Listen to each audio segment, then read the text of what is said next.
Hey, beautiful people. This episode, I talk about how does innovation increase productivity. In this episode, we'll explore how innovation practices drive productivity gains. And I'm going to draw from the innovation mindset framework from my book, The Innovation Mindset. We're going to examine how to transform task lists into dynamic networks of commitment, how the practice impact model can improve productivity, and ways to move from static management to co-invention, which, by the way, is also a lot more fun. If you've got massive task lists that you and your team are working on and you manage them in some project management or task management system, then I want to talk to you about how a team reduced 10,000 tasks to 126 commitments and launched much faster than they thought they were going to be able to do. There's also a surprising link between operational efficiency and trust. And I want to talk about how some productivity initiatives actually reduce innovation capacity. By the end of the video, you're going to be able to understand how to think about transforming task management into actual commitments. And you're going to learn how to be able to scale personal practices into broader team productivity.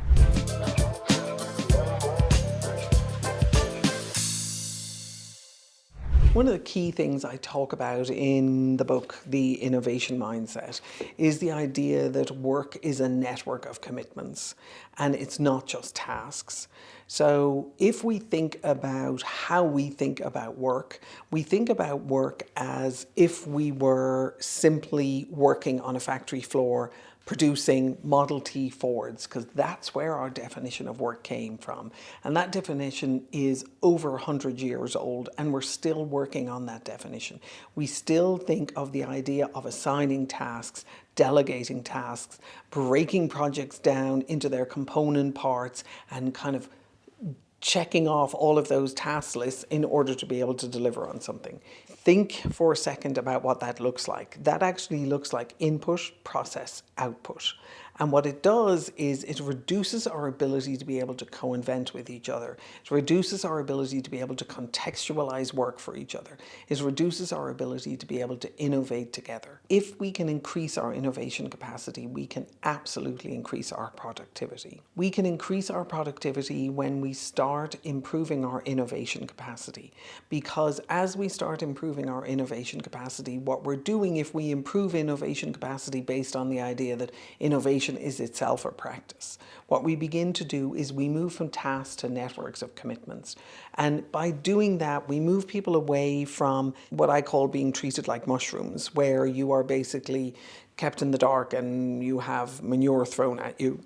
And what happens is, over time, as we start breaking out tasks for us to assign to other people, we strip out a lot of the context, we strip out a lot of the meaning, we strip out a lot of the purpose.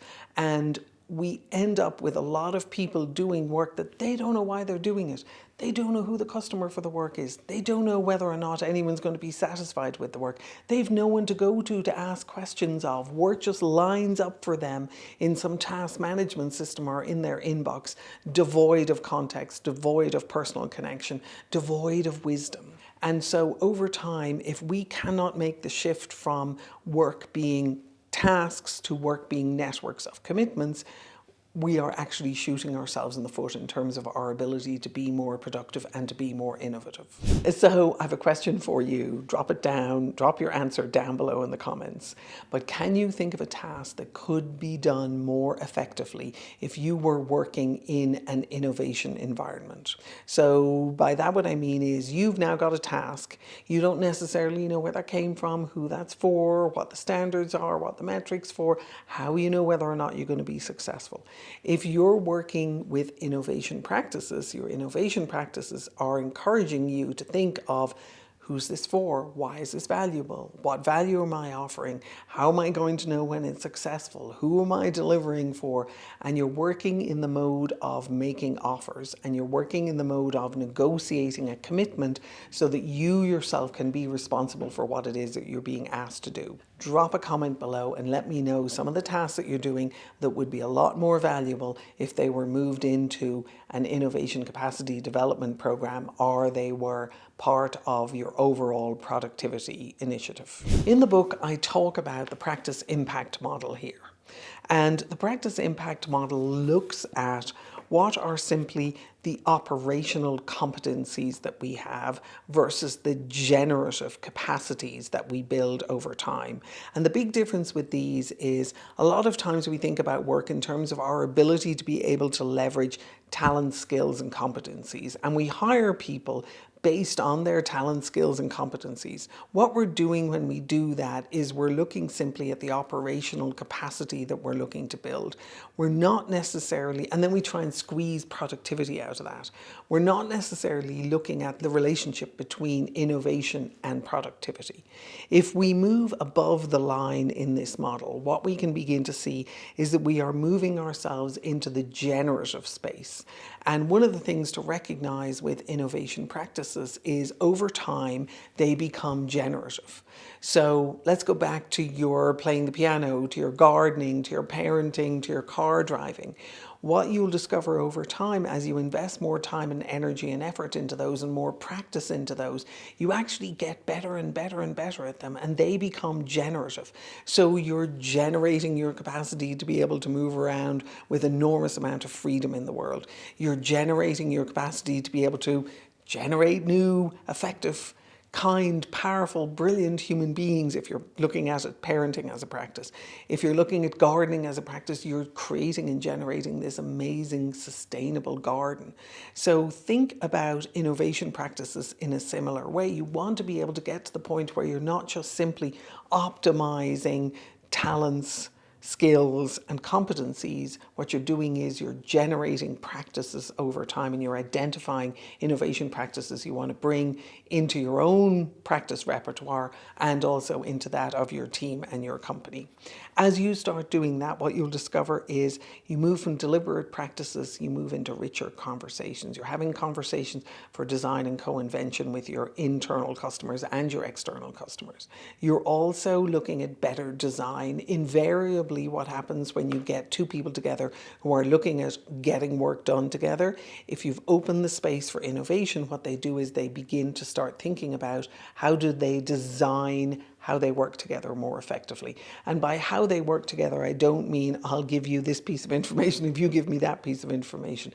I mean how it is that we actually have a meeting of the minds around your brilliance and my brilliance, which are different, your perspective and my perspective, your ability to observe distinctions and my ability to observe distinctions. How do we bring those two together so we create something much, much larger than the whole?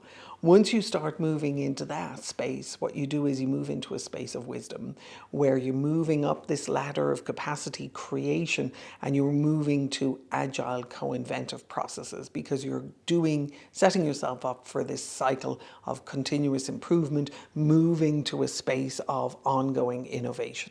So I talked in the introduction about a network equipment manufacturer who transformed their productivity by reducing 10,000 tasks to 126 dynamic commitments. So that was part of an innovation initiative that they were doing. And what we did with it was we brought everyone in the room, all the team leads who were manufacturing, who were development, who were research and development, who were testing, who were marketing, who were sales, who were business development. We brought all the leads into the room and we asked them to bring their list of all their tasks that they were working on. And we discovered that there were somewhere in the order of about 10,000 tasks that had been broken down for this entire project. And what we saw in that was there were no commitments between the individuals sitting at the table. Now, that wasn't just me and my team seeing that. That was them seeing it.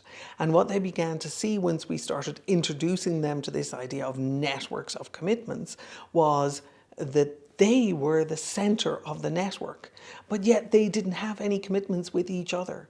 And when that happens, what you have is you have a broken system where there's a bunch of people working without the context of each other's work, without a knowledge of each other's work other than a peripheral knowledge. And that just devolves over time into work for work's sake.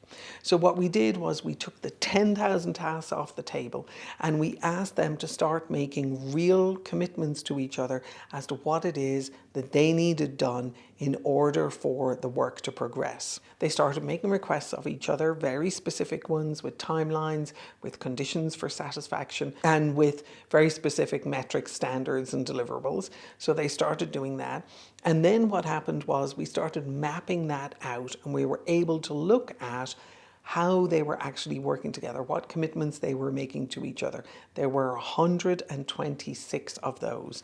And we maintained those as dynamic commitments for the duration of the project, because this same team got together once every 2 weeks, and they recalibrated with each other as the landscape shifted and changed over the duration of a project, which is invariably what happened. Over that period of time, something that they had been working on for many years to try and get out the door, it actually got out the door in a 6-month period, because they were able to build the capacity to be able to manage dynamic networks of commitments. They built an innovation capacity inside their organization, and they were able to deliver out to the market very successfully. So when we think about innovation and we think about productivity or performance, it's important to recognize that there's actually a fantastic little equation that I talk to my clients about, which is your innovation capacity divided by your coordination overhead. In other words, the amount of noise in the system, the amount of breakdowns in the system, the amount of miscommunication, miscoordination in the system is your coordination overhead.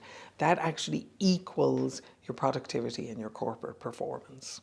As you embark on this process of looking at the relationship between innovation and productivity, and looking at how you leverage innovation to increase your productivity and your corporate performance, I strongly recommend that you do the Innovation Readiness Assessment. It's totally free. It's an assessment that I built to help my clients understand where they were in terms of their innovation capacity as it led to corporate performance and productivity for them. It'll give you a little bit of a scorecard at the end of it. I think it's about 100 questions. You can go through them really quickly. It's just radio buttons. It's down below in the links. The link is www.innovationcapacityassessment.com. Do it. Let me know what you think of it. I wish you the very best in this journey. It's a powerful, exciting, and productive journey, and I'm here to help you however I can. Take care and good luck.